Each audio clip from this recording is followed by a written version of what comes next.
So it's been a while, and I've been away for quite some time.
So, based on a much larger and probably better manga version, Sword of the Stranger brings us great animation with fluid battles and great choreography and nicely drawn backgrounds.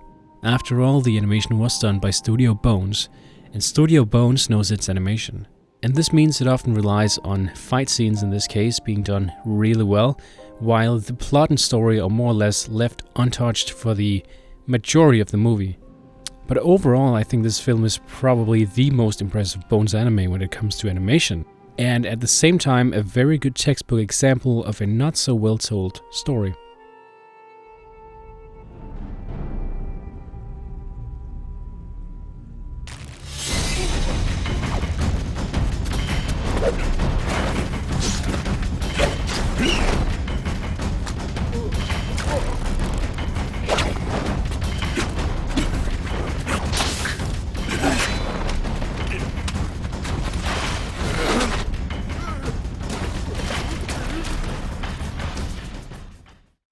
Patema Inverted is a movie that's set in a post-apocalyptic world where gravitation has been inverted due to a scientific experiment gone wrong, which in turn has created two completely separate human populations. One living with normal gravity on the surface of the Earth, and one living with inverted gravity on the ground.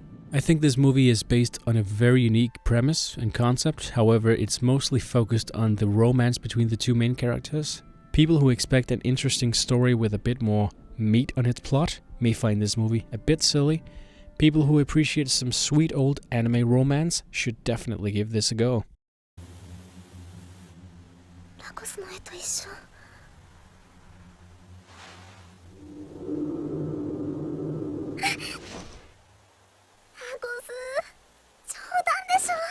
Next up is The Girl Who Leaped Through Time.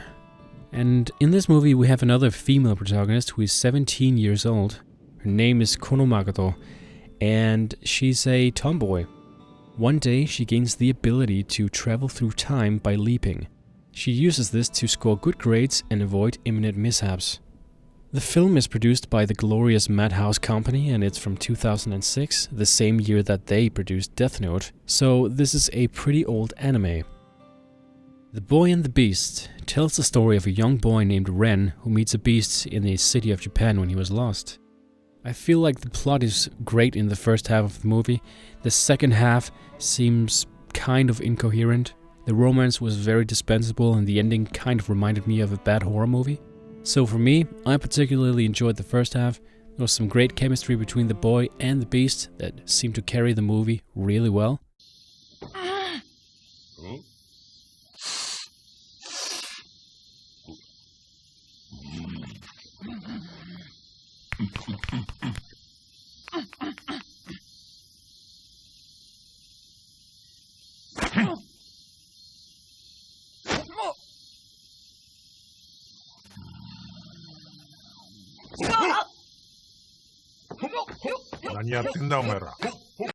A young male protagonist who is named Tako. He's 15 years old. He's training to become a shoemaker. He skips school on rainy days to sketch shoes in a Japanese-style garden. In this garden, he meets a beautiful woman named Yukino, who is 27 years old. Without making any arrangements, the two of them start to see each other in this garden, again and again, but only on rainy days. This kind of sounds boring as hell, but it's not. Hotarubi no Mori e. Without a doubt, this movie has become one of my favorable anime short films in recent years. The story is a simple one in which we have a glimpse of the friendship between Hotaru and the mysterious Jin as seasons pass. It stands on its own as its own entity and brings forth messages of friendship and appreciation of life. ほら、チビ。そっち側持ちな。迷子なんだろ。森の外まで連れて行く。Wolf Children is the story of Hana, a college student who meets a werewolf and falls in love, gets pregnant and ends up having to raise 2 werewolf children on her own, because the father dies just after the 2 kids are born. It's got a very nice coherent story with the premise of the wolf children trying to fit in with regular humans into a human society, and the challenges and choices both of the children makes as they grow up. It's a great watch if you're looking for something emotional, engaging, and well narrated. Not to mention cute.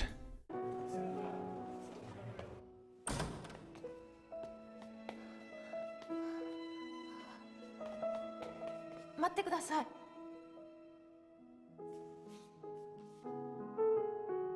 これ出席表書いて出さないと出席じゃなくなります。だから。俺ここの学生じゃない。目障りならもう来ない。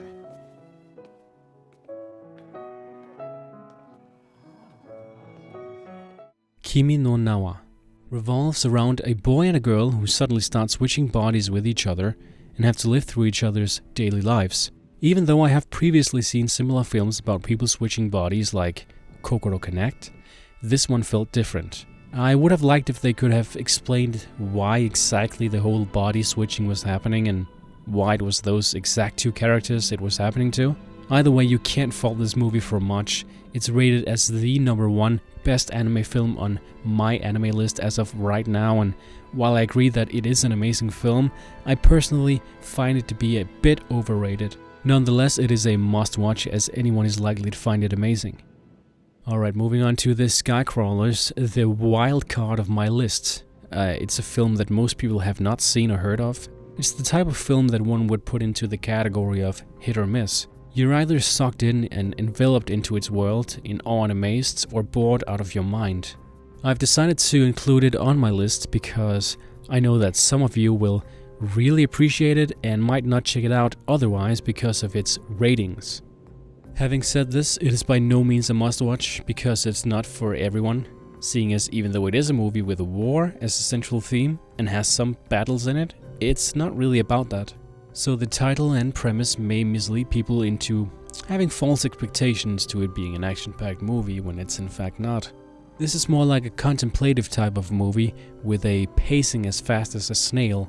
As a point of reference, I can point to Ergo Proxy and Text Lies as being very similar, so chances are that if you liked any of those 2, you'll likely find a true gem in this.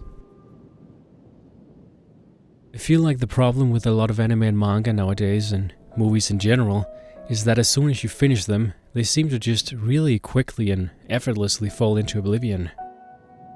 Having been a reader of the Koe no Katachi manga when it was still publishing, I remember the emotional impact the manga had on me.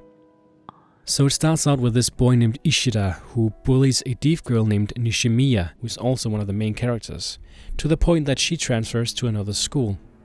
As a result of this, he is ostracized and bullied himself by his supposed friends, and he ends up having no friends at all. Ishida now being in the exact same spot that Nishimiya was when he bullied her, he then realizes that he was a huge asshole to this girl and he wants to redeem himself by doing something for her.